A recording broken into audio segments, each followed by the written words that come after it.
같이 한번 기도드리고 찬송드리겠습니다. 오늘 전반기 9월 마지막 주일로 예배드리는데 반년 동안 동행하신 하나님의 은혜에 감사하고 또 새롭게 시작될 하반기에 주실 하나님의 은혜를 생각하며 같이 한번 기도드리겠습니다. 아버지 하나님 감사합니다. 오늘 6월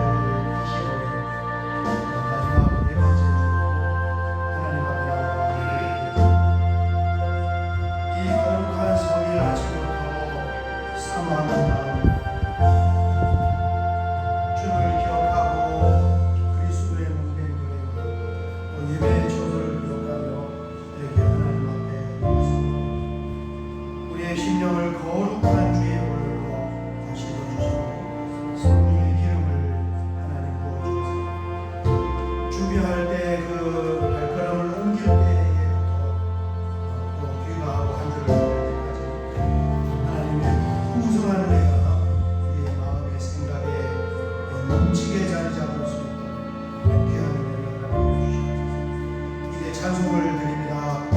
입술을 여는 것처럼 마음의 문을 활짝 열고 찬송의 통로를 통하여 부어지는 성령의 충만한 은혜를 체험하게 하여 주시옵소서. 아멘. 찬송가 429장을 드리겠습니다.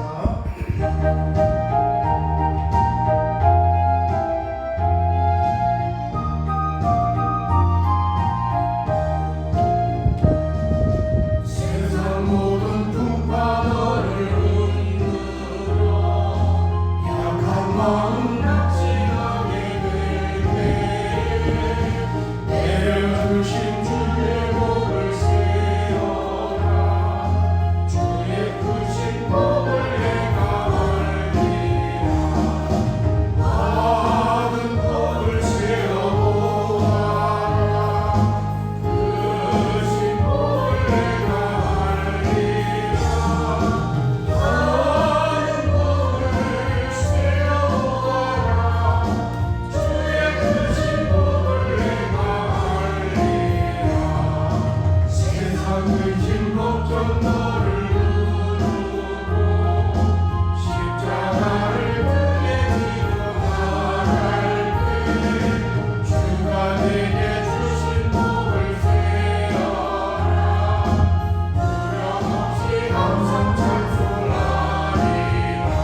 주일 예배를 하나님께 드리겠습니다. 나는 여호와를 향하여 말하기를 그는 나의 피난처요 나의 요새요 내가 의뢰하는 하나님이라 하리니 이는 그가 너를 새 사냥꾼의 올무에서와 심한 전염병에서 건지실 것이미로다. 아멘. 아멘. 하나님 감사합니다. 2023년 한 해를 우리에게 허락하여 주시고 이제 전반기 6달을 하나님의 은혜와 보호 가운데서 무탈하게 잘 보내게 하여 주셔서 하나님 감사합니다. 아멘. 내가 알지 못하는 사이에 내 앞길에 새 사냥꾼의 올무가 있을 수도 있고 내가 모르는 질병이 얼마나 많이 창궐하는지 또한 우리가 잘 알고 있사오니 오늘 이렇게 하나님의 은혜를 사모하며 우리의 영원한 피난처가 되시고 요새가 되시는 우리 하나님께 마음껏 찬양하고 경배하는 아름답고 복된 시간으로 삼아 주시옵소서. 아멘. 성령이 마음의 문을 활짝 열어주시고 아멘. 우리의 입술을 열어주셔서 하나님께 찬송하고 경배할 수 있는 복되고 귀한 시간에 예배로 삼아 주시기를 원하오며 예수님의 이름으로 기도하옵나이다. 아멘. 사도신경으로 우리의 시간을 고백드리겠습니다. 전능하사 천지를 만드신 하나님 아버지를 영광하사오며 그 외아들 우리 주 예수 그리스도를 믿사오니 이는 성령으로 인하사 동정녀 마리아에게 하시고 우리로 빌라도에게 고난을 받으사 십자가에 못 박혀 죽으시고 장사한 지 사흘 만에 죽은 자 가운데서 다시 살아나시며 하늘에 오르사 전능하신 하나님 은혜한 자 계시사 저희로서 산자와 죽은 자를 심판하러 오시리라. 성령을 믿사오며 거룩한 공예와 성도가 서로 교통하는 것과 죄를 사하여 주시는 것과 몸이 다시 사는 것과 영원히 사는 것을 믿사옵나이다. 아멘. 아멘. 찬송가 482장을 드린 후에 우리를 대표하여 백원기 장로님께서 기도하시겠습니다. 찬송가 482장입니다.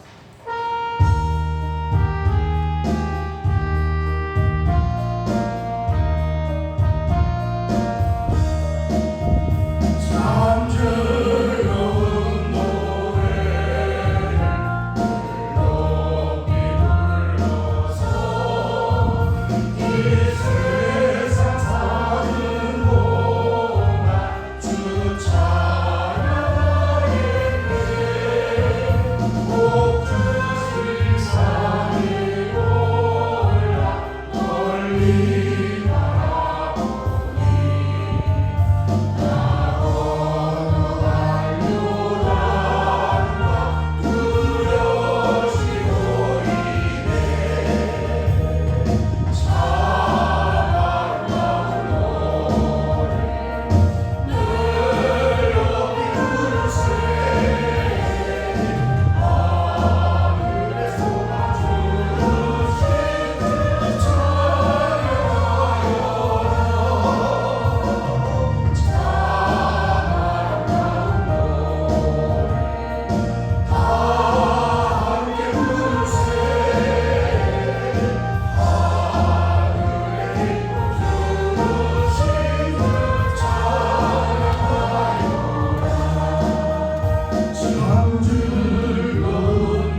은혜가 충만하신 만군의 주 여호와 하나님 아버지, 오늘은 참으로 생각조차 하기 싫은 동족 상잔의 6.25 전쟁이 발발한 지 73주년이 되는 거룩한 주일입니다.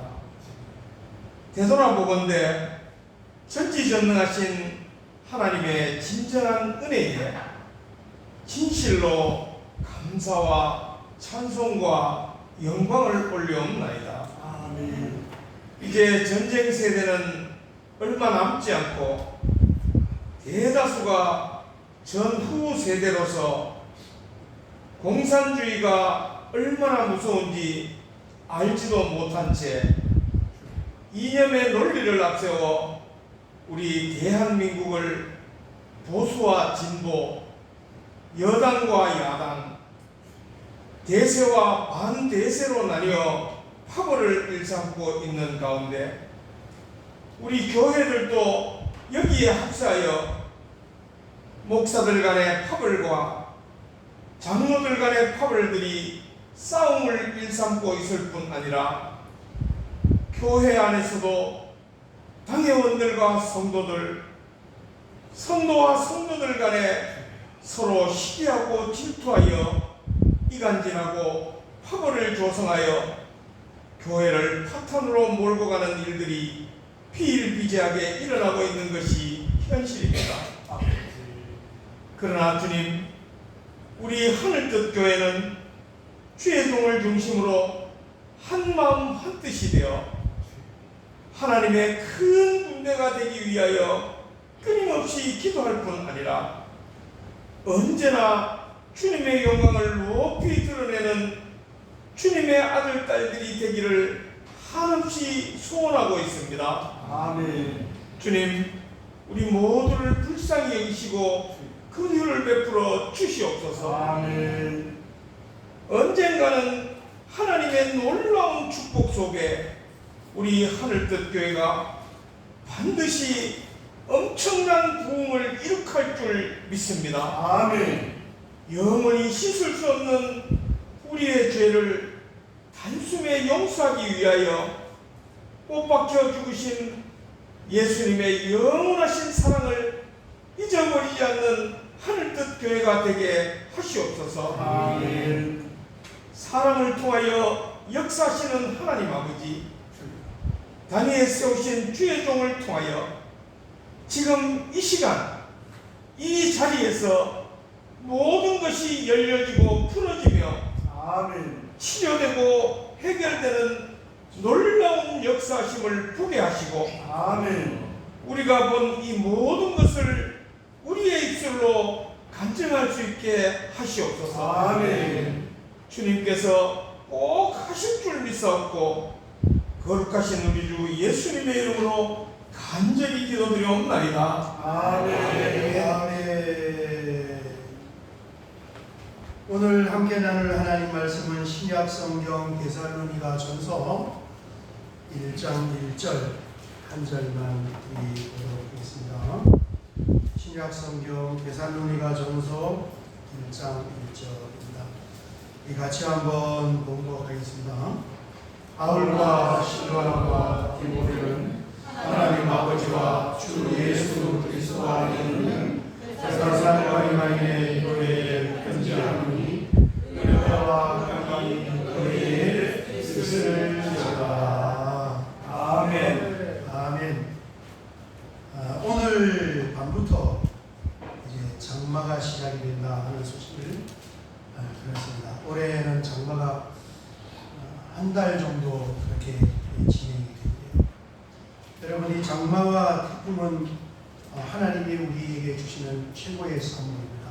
태풍이 하는 일이 뭐냐면 밭을 갈아엎는 것처럼 깊은 바다와 얕은 바다를 뒤집어서 갈아엎어요. 그리고 공기들의 순환을 이루고 장마는 역시 마찬가지로 필요한 물을 집중적으로 공급을 해주는 기간입니다. 여러분, 우리나라에 여름에 비가 많이 와도 우리나라도 물 부족 국가예요. 장마 없으면 큰일 납니다.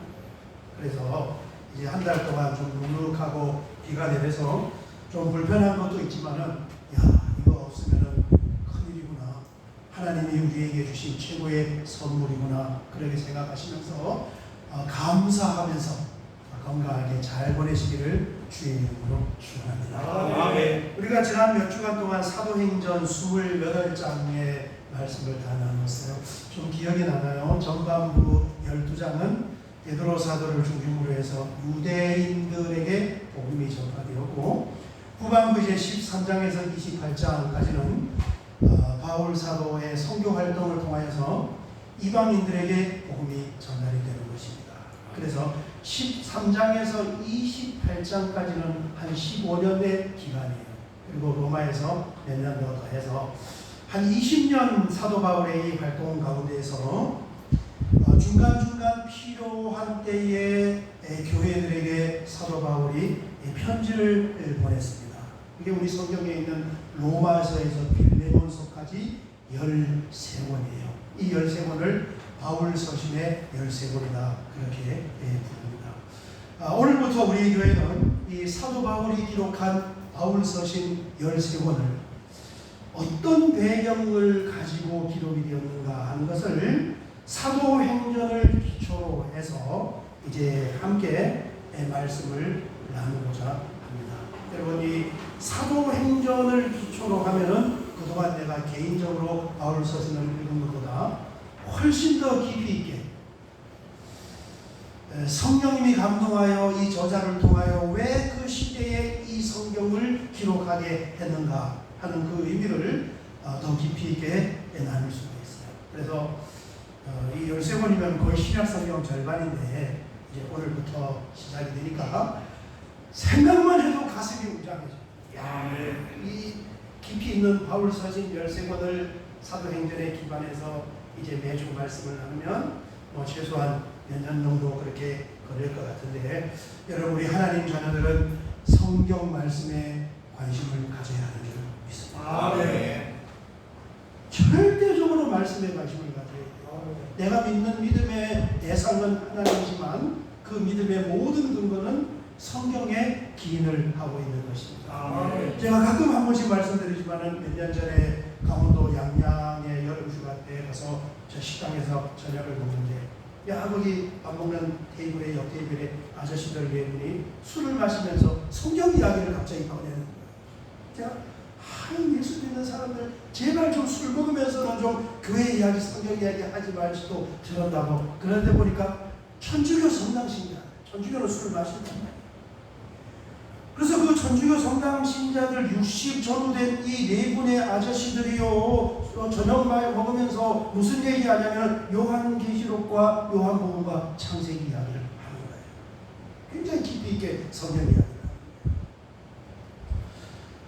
합니다. 그 말은 뭘 말하냐 하면 그 양양에 있는 성당의 신부님이 열심히 성경을 가르쳐.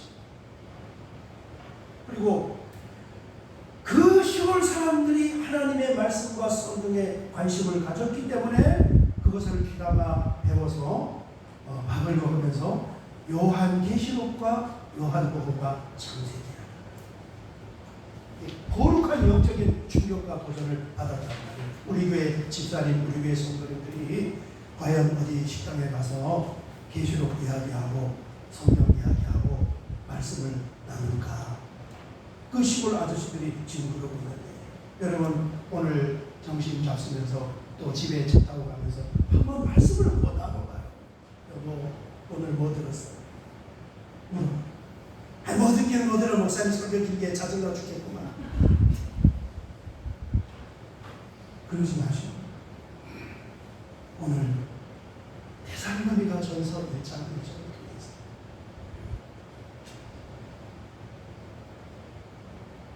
그 양양의 시골 아저씨들이 그런 밥 먹고 있더랍니까? 우리는 서울 사람들 아닙니까, 여러분? 이 사도 바울이 13권의 성경을 시간순으로 기록을 했는데, 우리 성경은 이 성경의 편집이 로마서, 고린도 전서, 갈라디아서, 에베소서, 빌립보 이런 순으로 이렇게 편집이 됐지만, 바울 사도가 기록한 것은 전혀 그 순서가 아니에요. 여러분, 첫 번째 사도 바울이 기록한 성경은 의외로 데살로니가 전서, 두 번째가 데살로니가 후서입니다. 이게 가장 먼저 기록합니다. 데살로니가전서 1장 1절을 보면 이렇게 말씀하고 있습니다. 바울과 실루아는 신라입니다. 디모데는 하나님 아버지와 주 예수 그리스도 안에 있는 데살로니가인의 교회에 편지하노니 은혜와 평강이 너희에게 있을지어다.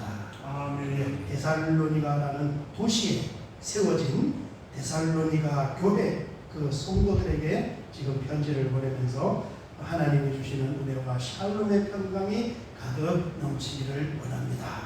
이게 이제 바울 사도가 쓴 첫 번째 서신의 첫 문장이에요.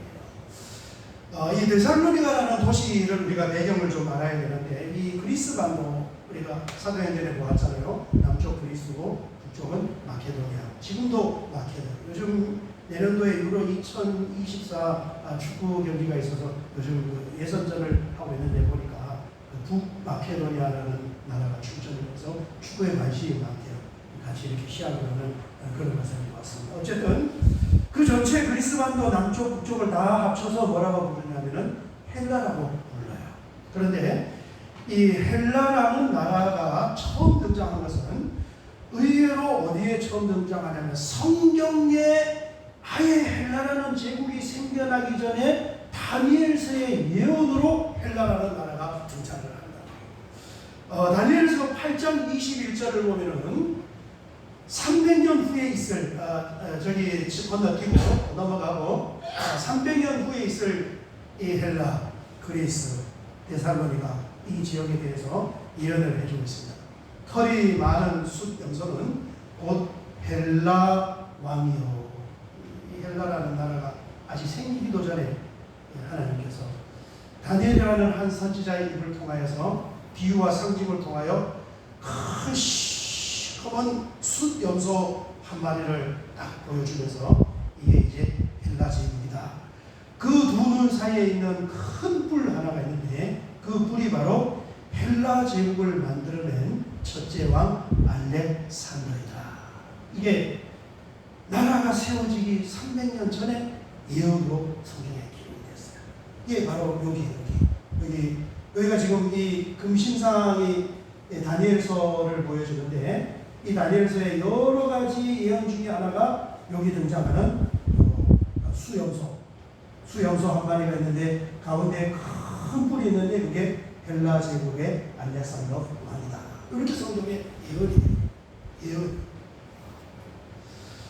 여러분이 그리스는 도시국가, 예전에 중학교 고등학교 때 세계 시간에 다 배우는 거예요. 아테네도 하나의 조그만한 동네들이 다 하나의 나라였어요. 아테네도 나라이고 스파르타도 하나의 나라이고 또 북쪽에 이렇게 자그마한 동네들이 다 나라였다가 이제 전쟁이 나면은 서로 이제 동맹을 해서 연합을 해서 전투를 치르는 그런 이 도시국가였는데, 이 알렉산더의 아버지도 북쪽 마케도니아의 조그마한 동네의 나라의 왕이었습니다.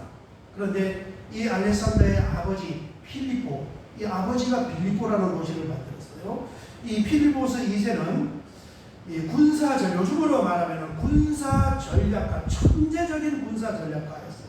그래서 이 아버지가 뭘 만들었냐면은 서양 사람들이 쓰는 긴 창을 가진 장창을 가진 그 보병과 동양 사람들이 타고 다니는 이 말의 기병을 합쳐서 특수부대를 만들어낸 거예요. 긴 창을 가지고 말을 타고 동계같이 다니면서 전투를 하는 그 특수부대를 이 알렉산더 아버지가 만들어서 조그마한 이 마케도니아 한 지역의 작은 마을의 왕이었는데 북쪽을 다 평정하고 밑에 있는 남쪽의 아테나, 스파르타까지 다 평정을 반도를 통일시킨 거예요. 그런데 그렇게 만들어 놓은 이 특수부대를 이끄는 장군 장수가 누구였느냐? 그 아버지의 아들 알렉산더. 나이가 그때 18살. 대단하죠? 18살이에요. 그래서 이 알렉산더 어머니가 지금 말하면 아주 교육열이 굉장한 그런 어머니였어요. 이 알렉산더가 태어나자마자 유치원 다니는 5살, 6살, 7살 무렵에 군사훈련, 레슬링, 체력단련, 그런 엘리트, 요즘으로 말하면 운동선수들이 하는 그런 훈련을 시킨 거예요. 그리고 이 무예만 가르친 것이 아니라 그 당시에 우리가 잘 알고 있는 아리스토텔레스라는 이 인문학 철학자를 직접 스승으로 초빙해서 그 아리스토텔레스로부터 인문학, 의학, 철학 이런 것을 잘 교육을 시켰어요. 문부를 겸비한 참 정말 탁월한 그런 사람. 역사가 평가하기를 이 알렉산더는 인류 역사의 가장 위대한 그런 장군이었다. 한 번도 전쟁에서 진 적이 없어요. 모든 전쟁에도 다 승리를 했고, 전쟁에 임하면서 뒤에서 지휘만 한 것이 아니라 직접 군사를 이끌고 싸우고 전투에 임할 때 한 번도 죽음을 두려워하지 않아 타고난 그런 강심장을 가졌던 그런 사람인데, 16살에 아버지가 만들어 놓은 특수부대를 직접 이끌면서 반도를 통일을 하고 20살에 이 아버지가 암살을 당했습니다. 그러면서 이제 그리스 반도의 왕이 된 거예요. 왕이 되고 난 후에 바다 건너 이 동쪽으로 사진을 제가 하나를 가져왔는데, 여기 알렉산더 사진인데, 그림이죠, 그림. 모자이크로 한 이 그림인데 좀 이렇게 비슷하게 그렸어요. 훨씬 더 동상을 보면은 미남입니다. 그래서 넘어가서 다음 사진을 보면 그리스 반도를 통일을 하고 기원전 333년에 어디를 건너왔냐면, 여기서 그리스 반도에서 바다를 건너 이쪽은 지금 페르시아, 우리 성경에 나오는 메데 마사의 페르시아 제국인데, 이 페르시아 제국을 정복을 하려고 여기서 특수부대를 끌고 바다를 건너 동쪽으로 넘어온 거예요. 그때가 23살 됩니다. 그러면서 이제 이쪽에서 여기 건너와서 지금 터키, 소아시아, 에베소 이쪽 지역을 다 정복을 하고 여기 이수수라는 지역에 와서 4만 명의 헬라 군사를 이끌고 이쪽 전체의 페르시아 연합군 50만 명하고 전체 1차 대전에 붙은 거예요. 여기서 완벽하게 승리를 한 거예요. 어마어마한 승리 대승을 한 거죠. 4만에 50만을. 이 소문이 이제 이 전 지역에 달아서 거의 위설 입성하다시피 내려오면서 두로 시돈 정복하고 밑에 있는 팔레스타인 다 예루살렘은 아예 문을 열고 알렉산더를 받아들이고, 역사에 의하면은 이 다니엘서에 기록된 알렉산더의 기사를 보여주면서 환영을 했다고 해요. 그리고 내려와서 이집트 쪽을 다 정복을 하고 여기에 알렉산드리아라는 이 기념 도시를 만들어서 로마 시대의 세계 제2위 도시가 됩니다. 알렉산드리아 세우고 넘어가서 이쪽에 가서 이제 바벨론의 유프라테스 강구역을 다 정복을 하고, 그 다음에 여기 다 정복을 하고 기존의 페르시아 제국 외에 인도 서부까지 직진을 해서 한 번도 지지 않고 내가 아주 10년 동안 정복전쟁 귀환하지 않고, 인도 서부 겐지스강 옆에 와서 인더스강 옆에서 이제 사건이 하나가 발생하는데, 처음으로 만나는 이 인도 군사들 코끼리 부대를 만나면서 자기 말들이 놀라면서 거기서 화살을 가서 부상을 좀 당한 거예요. 그리고 이제 떠나온 지 한 10년쯤 되었기 때문에 휘하에 있는 군사들이 너무너무 고향에 가고 싶어하는 향수병. 여러분 향수병 잘 모르죠. 저는 이제 선원들이 향수병, 외국에 사는 사람들이 외국에 가서, 운동선수들이 외국에 가서 적응을 못하고 오는 사람들이 있어요. 그 적응을 못하는 사람들이 실력보다도 고향을 그리워하는 그런 이 병이 있습니다. 이게 향수병이에요. 10년 동안 이제 고향을 못 가니까 군사들이 너무너무 고향을 그리워하는 거예요. 그래서 여기서 회군을 하고 다시 이렇게 돌아옵니다. 쭉 돌아와서 바사 제국의 수도였던 이 수산성에 도착을 했을 때 맞았던 그 화살, 그리고 또 술을 좋아해서 이제 그런 어떤 주도 이런 걸로 면역력이 많이 저하가 된 채 말라리아 열병에 걸려서 한 일주일 정도를 앓다가 갑자기 사망하게 된 거예요. 이게 기원전 323년 알렉산더 나이 33살입니다. 굉장히 안타까워요.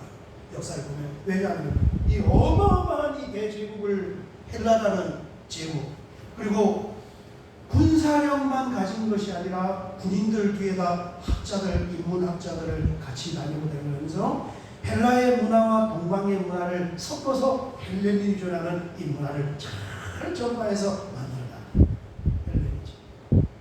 헬레니즘은 저희가 중학교 때 배웠는데 지금은 이제 우리가 성경을 배우니까 헬라라든가 또 헬레니즘이라든가 이런 것을 교회에서 들어보지만 그 당시에는 처음 들어보는 세계사 선생님이 아이들 중학교 2학년 아이들에게 헬레니즘이라는 이 단어를 머릿속에다가 기억시키기 위해서 그 헬레니즘 문화를 헬렐레 문화다. 다른 하나도 기억 안 나는데 그것만 기억해요. 헬렐레. 그게 이제 알렉산더에 의해서 아리스토텔레스 제자이기 때문에 인문학과 또 의학 이런 철학을 가졌기 때문에 이 문화의 융합이 있을 수 있었던 것입니다.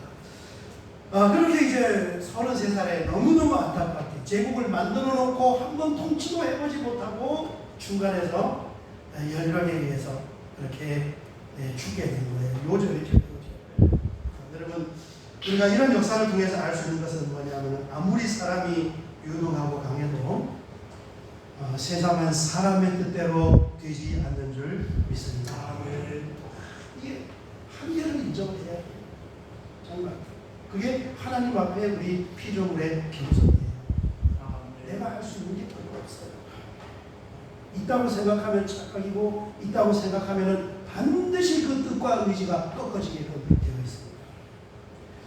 그래서 우리가 뭘 해야 되냐면은 겸손한 마음으로 하나님을 믿고 주님을 믿으면서 하나님을 의지하고 그 하나님께서 우리에게 주신 성경 말씀을 붙잡고 인생을 살아가야 하는 줄 믿습니다. 저 큰 제국을 이룬 사람이요 얼마나 하고 싶고 할 그 야망과 꿈과 비전이 많겠습니까? 그런데 33살에 집에도 가지 못하고 중간에서 개사하고 끝난 거예요. 인류 지구가 배출한 최고의 장수입니다. 진짜 최고의 장수예요. 그래서 이제 그 인종을 보면서 주변에 있는 참모들이 물어봤단 말이에요. 야, 큰일 났어. 이 큰 땅덩어리 어떻게 해야 되나? 후계를 어떻게 하겠습니까? 후계자를. 그러니까 이 알렉산더 다운 대답을 했어요. 남동생도 있고 아들도 있었는데 뭐라고 대답하냐면 가장 용맹한 사람이 후계자가 되어야 한다.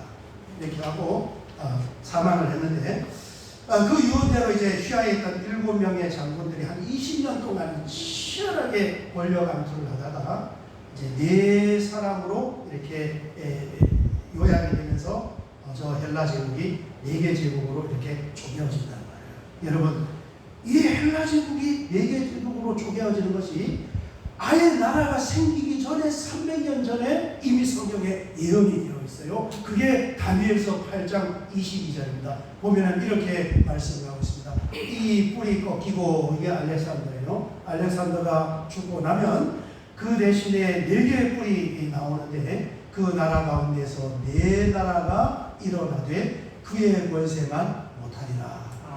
헬라 제국이 예수로 쪼개지는데 과거의 알렉산더와 같은 그런 강력한 나라는 아닐 것이다. 를 그림으로 그려놓은 게 바로 이거예요. 이 수명소를 보여주고 뿌리 4개가. 이게 다니엘서 8장 22절을 보여준 것입니다. 아무튼 이렇게 이제 4제국으로 나누어졌는데 지도를 보면은 이렇게 나누어졌어요. 지도를 한번 보면 색깔을 표현해놨습니다. 원래 본진이었던 이 유럽의 그리스 남부 북부를 분홍색으로 표현했고 그 옆쪽 동네와 일부를 초록색으로 표현했고 그 다음에 큰 땅덩어리 셀루쿠스 성경의 북방왕으로 나와 있는 이쪽에 본토에 황토색이 있고 이집트를 중심으로 한 프톨레미 왕조 클레오파트라의 선조가 되는 그 왕조 이렇게 4덩어리로 헬라 제국이 쪼개어진 거예요. 그런데 자 이렇게 쪼개어지는 원래 본진이 이제 여기잖아요. 여기가 그리스하고 이쪽에 마케도니아 본진인데 이 본진은 누가 물려받았느냐면은 카산드로스라는 카산더라는 사람이 여기를 알렉산더 후에 죽은 후에 물려받게 돼요. 카산더는 부인이 알렉산더의 이복 누나입니다. 그러니까 서로 천안매부 지간인 거예요.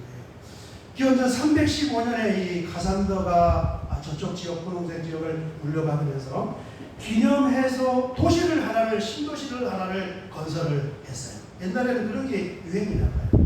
왕이 되면 뭐 이렇게 뭐 기념식수도 하고 하는데 기념해서 이제 도시를 하나를 건설하는데 시골에 있는 자그마한 동네 몇 개를 이렇게 묶어가지고 이제 사람을 이주시키면서 거기에 신도시를 건설하고 그 신도시 이름을 뭐라고 붙였냐면은 알렉산더 이복누이면서 자기의 와이프가 되는 자기 아내의 이름인 데살로니가라는 이름을 붙인 거예요. 그래서 데살로니가 도시 하나가 생겨난 거예요. 성경의 데살로니가 전서 그 성경이 보내진 그 데살로니가라는 도시가 알렉산더 후계자 4사람 중에 한 사람이 자기 와이프 이름을 붙여서 만든 신도시 이름이었구나. 그 와이프가 데살로니가인데 알렉산더 이복 누나구나. 아멘입니까? 아멘. 일단 집에 가서 차 안에서 그런 얘기를 하시더라고요. 데살로니가가 어떻게 생긴지 알아? 이러면은 그런 이야기를 하시더라고요.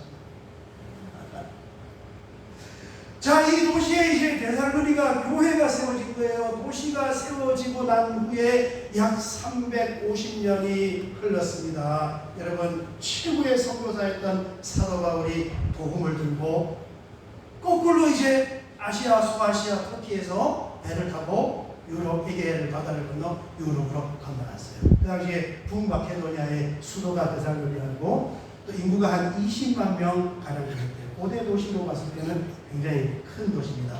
거기에 갔는데 언제 전도를 했느냐? 여러분 지도를 보면은 이렇게 전도를 했습니다. 이게 2차 사도 바울의 전도 여행이에요.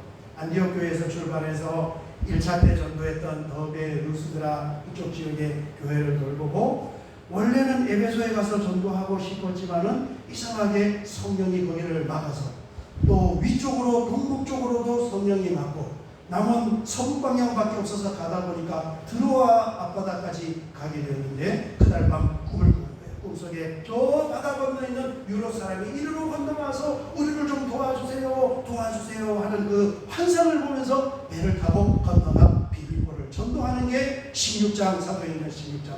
그 밑에 있는 데살로니가, 베레아, 아테네까지 전도하는 게 사도행전 17장. 그 다음에 고린도를 전도하는 게 사도행전 18장. 그래서 16, 17, 18장이 사도 바울의 2차 전도여행이라고 해요.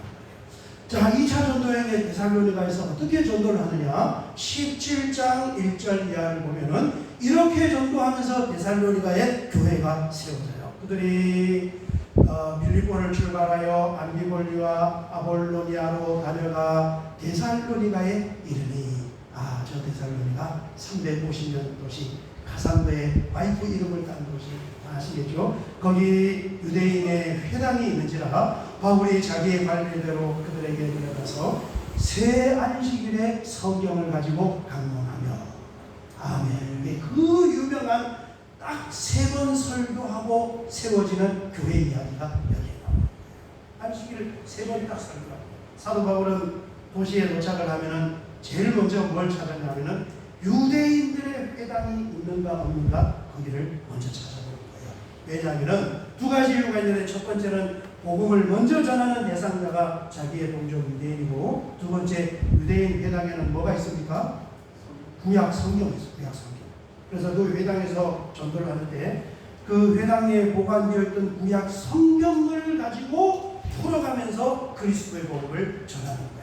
2절 하반절 보니 성경을 가지고 강론하며 이런 복음을 전했습니다. 뜻을 풀어 구약 성경에 등장하는 예언된 예수 그리스도가 해를 받고 죽은 자 가운데서 다시 살아나야 할 것을 증언하고 있는데 내가 너에게 전하는 이 예수가 곧 그리스도라 하니.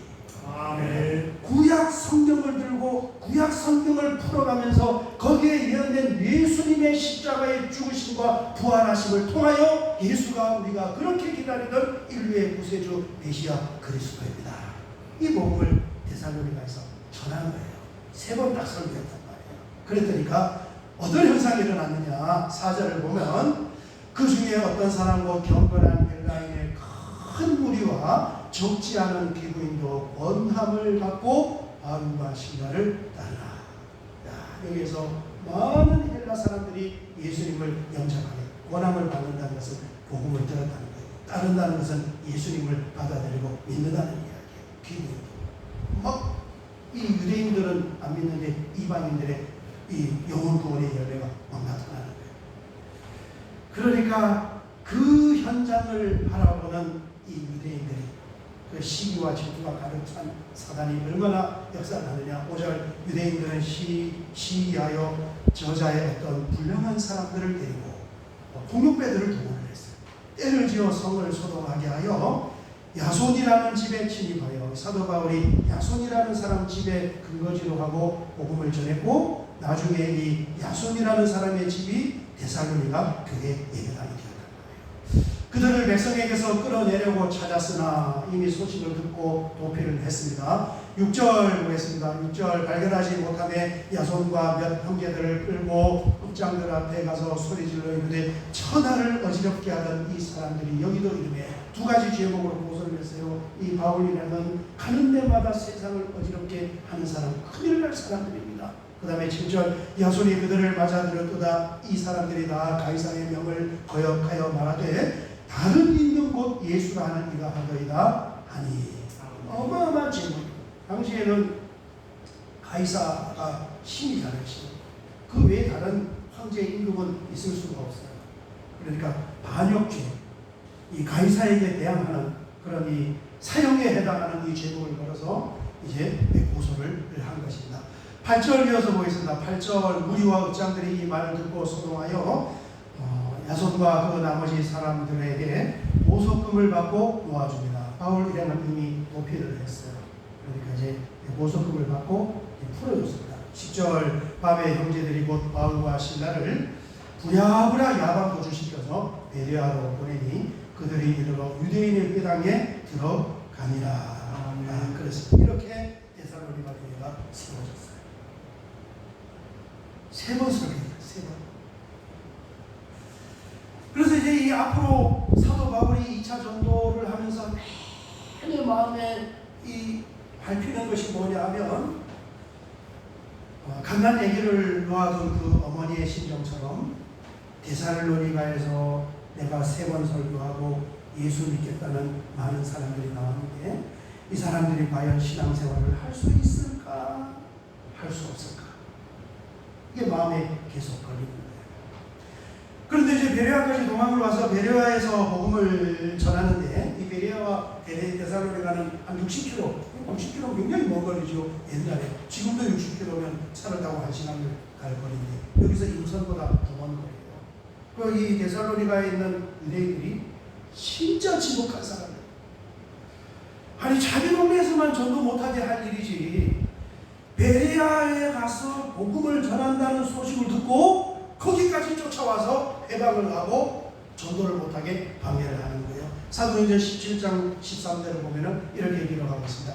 데살로니가에 있는 유대인들은 바울이 하나님의 말씀을 베레아에서도 전하는 줄 알고 거기도 가서 무리를 움직여 소동하게 하더라. 아멘. 사도 바울이 전도하는 가운데 만난 유대인들 중에 가장 지독한 사람들이 살고 있는 그 동네가 데살로니가. 여러분 한번 생각해 보세요. 이 주제가 굉장히 이제 데살로니가 전서 후서를 보는데 굉장히 중요한데 이렇게 지독하고 전도를 방해하고 예수 믿는 것을 싫어하고 핍박하고 탄압하는 이 유대인들이 앞으로 데살로니가에 보면 교회를 이제 핍박을 하고 회방을 하고 탄압을 할 때 약하게 핍박을 할까요? 세게 할까요? 엄청나게 세게 죽기 살기 하겠죠. 생명을 걸고 예수 못 믿게 그렇게 핍박을 할 거 아닙니까? 그래서 데살로니가 전서 후서의 주제가 하나가 박해. 내가 예수 믿는 것 때문에 박해. 이게 주제예요. 그리고 그 박해를 어떻게 이겨낼 것인가? 물론 믿음으로 하나씩 이겨내지만은 근본적인 것은 뭐냐 하면은 초대 당시에는 예수님이 금방 재림에 오신다고 믿었단 말이에요. 그래서 예수님이 이 땅에 재림에 오셔야 우리의 슬픔과 우리의 탄식과 우리의 불합리와 억울함과 이 힘든 것이 다 사라질 것이다. 이걸 가르쳐요. 그게 종말이에요. 종말. 여기를 가르쳐. 너무너무 박해가 심한 그 교회에다가 여기를 가르쳐. 지금에 있는 이 어려움은 주님이 이 땅에 오시고 하나님의 나라와 왕국과 새하늘과 새 땅이 이루어지면은 그게 다 해결이 되는 것이다. 그래서 데살로니가 전서 후서의 가장 큰 두 가지 주제가 하나는 핍박, 또 하나는 종말. 그렇습니다.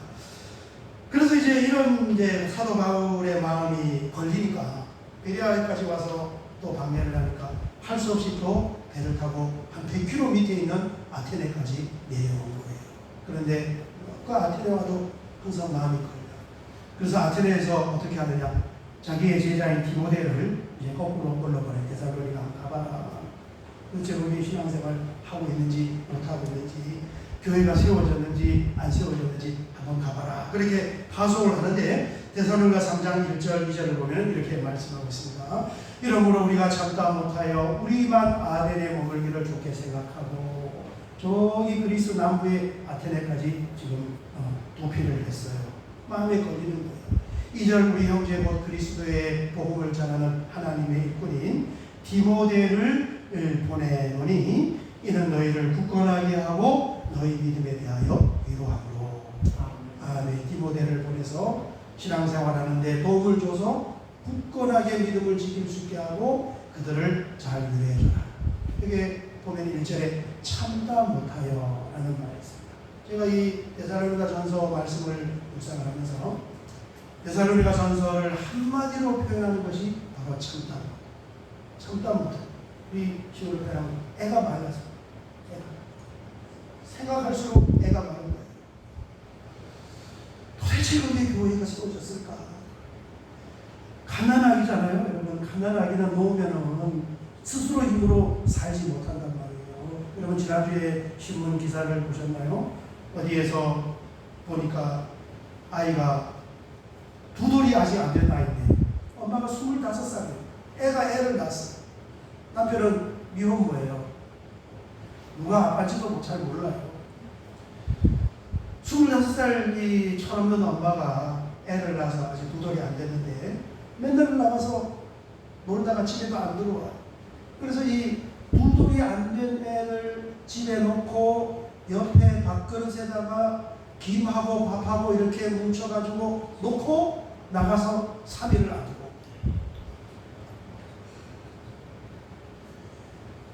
아이가 컸으면 그 밥이라도 먹으면서 3일 동안 살았을 텐데 가난 애기니까 그걸 못 주워 먹고 못 살아서 밥그릇 옆에 누워서 그렇게 죽은 시신으로 이게 애기. 그런데 영적으로 초신자, 여러분 초신자를 우리는 절대 어른으로 보면 안 됩니다. 내가 돌봐주지 않고 내가 이끌어주지 않고 내가 챙겨주지 않으면은 초신자는 믿음을 잃어버릴 수가 있어요. 그게 초신자예요. 사도 바울의 마음에 지금 그게 가득 찼단 말이에요. 딱 3번만 설교 듣고 예수 믿겠습니다. 이 엄청난 무리의 데살로니가 사람들이 이제 어떻게 해요? 애가 타는 거예요. 애가 타. 제가 다 애가 타. 얼마나 애가 타지? 어제 애가 타서라는 노래 가사도 제가 한번 찾아봤어요. 우리 인형이 불렀다고 그러는데 보니까 뭐 애가 타, 애가 타. 어쨌든 애가 타. 애가 타는 거예요.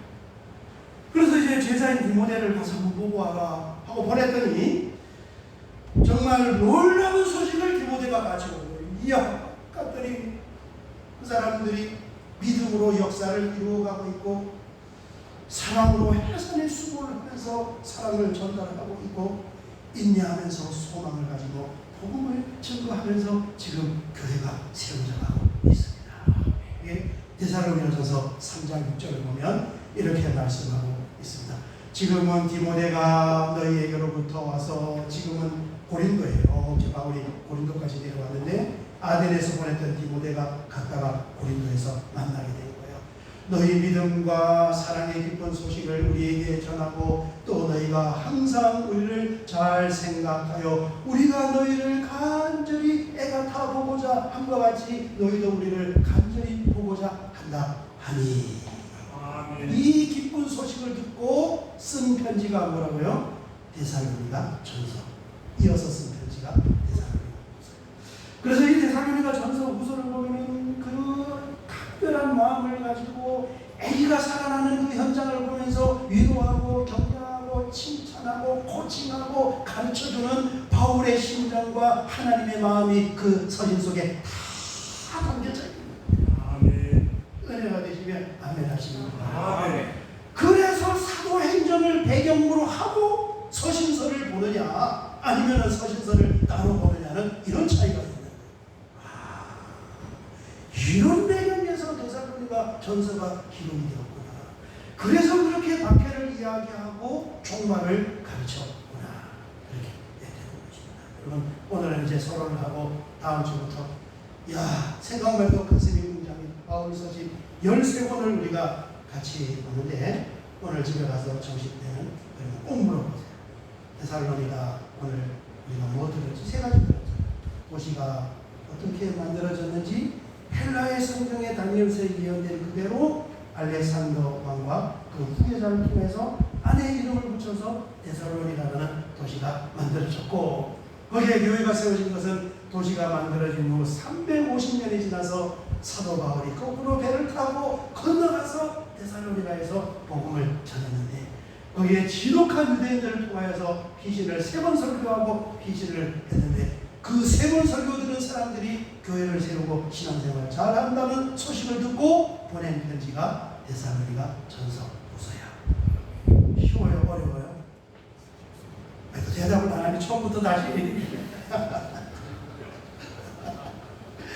우리 찬송 한 장 드리고 같이 한번 기도 드리도록 하겠습니다. 데살로니가 전서 주제가는 찬송가 222장이었습니다. 바울의 안타까운 마음 우리 다시 만날 때까지 한 곡 드리고 주님 이제 13권의 성경을 심령에 새겨줘서 신앙생활하는 큰 유익을 얻기를 원합니다. 같이 기도 드리겠습니다.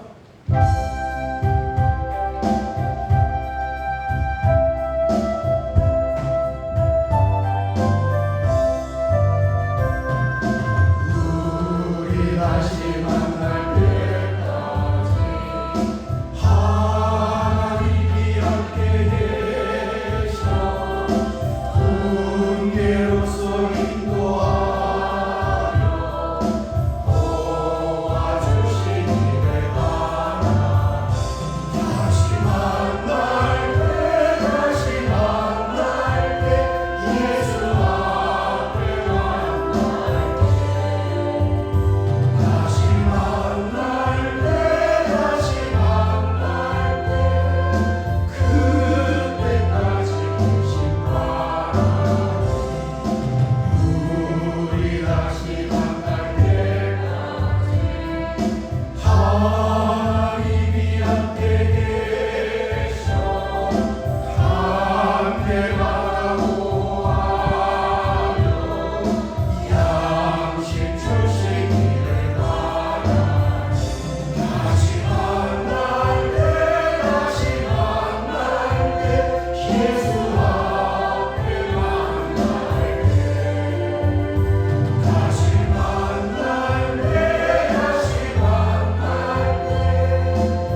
우리는 지금까지 하나님의 말씀대로 경영되어 왔고 또 앞으로도 하나님의 말씀대로 흘러갈 줄 믿습니다. 하나님 앞에 오늘도 우리의 마음에 겸손한 마음을 허락하여 주시고 이 하나님을 믿으면서 또 신뢰하고 의지하면서 주님의 말씀을 붙잡고 승리할 수 있는 우리의 삶으로 삼아 주시옵소서. 예수님의 이름으로 기도하옵나이다. 아멘. 아멘.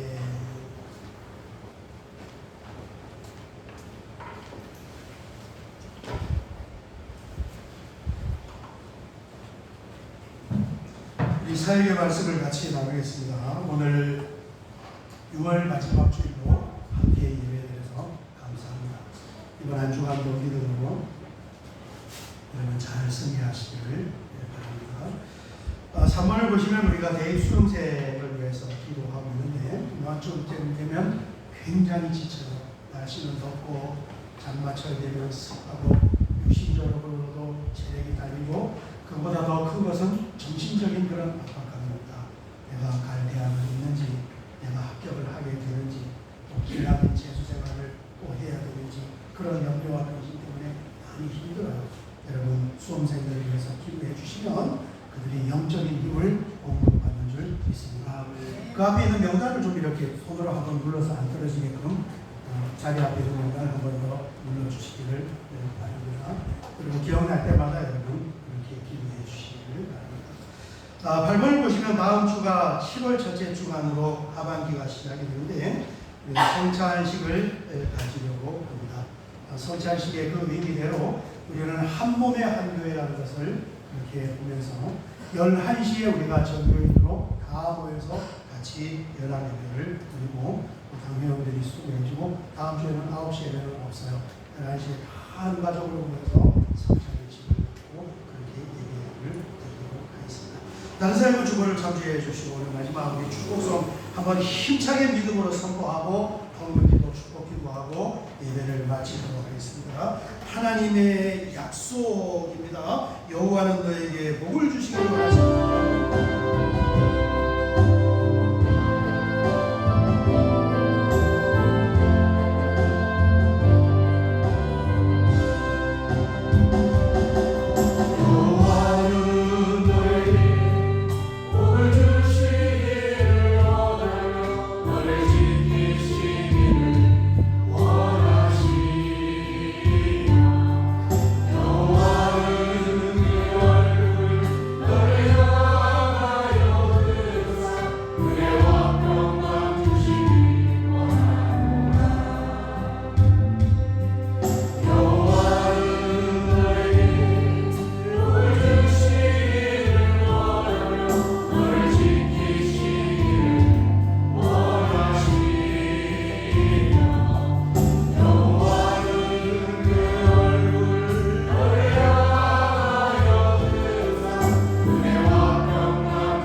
감사합니다. 오늘 2023년 전반기 6월 마지막 주일 예배를 드리며 여전한 믿음으로 예물을 구별하여 하나님의 나라를 위하여 그리스도 예수님의 복음의 전달을 위하여 이렇게 하나님께 예물을 올려드립니다. 주님께서 귀하게 허락하여 주시고 이 땅의 삶을 살아가는 동안 우리 모든 가족들에게 성령의 충만한 은혜를 부어주어서 오늘 말씀처럼 인류 역사상 가장 위대하고 용맹했던 사람도 자신의 뜻을 이루지 못한 것처럼 이 땅의 삶을 살아가며 내 힘만으로 사는 것이 아니라 하나님이 끌어주시고 하나님이 열어주시고 하나님이 밀어주시고 당겨주시고 하나님이 풀어주시는 하나님의 기적과 은혜와 능력 가운데서 살게 하여 주시옵소서. 지금은 우리 주님 예수 그리스도의 은혜와 우리 아버지 하나님의 그 측량할 수 없는 우리를 사랑하시는 사랑하심과 성령 하나님의 감화 감동 내주 교통으로 충만하심의 역사하심이 오늘 주님 앞에 나와 함께 예배드리며 영원 무궁토록 하나님 앞에 겸허한 마음으로 예배드리며 주님의 말씀을 붙잡고 승리하기를 원하는 사랑하는 주의 자녀들 머리에와 이들이 머무르는 삶의 현장과 경영하는 사업장과 가정의 앞날과 자녀들의 미래와 우리 하늘빛교회 성도님들이 머무르는 모든 삶의 환경 위에 이제로부터 영원토록 함께 있을지어다. 아멘.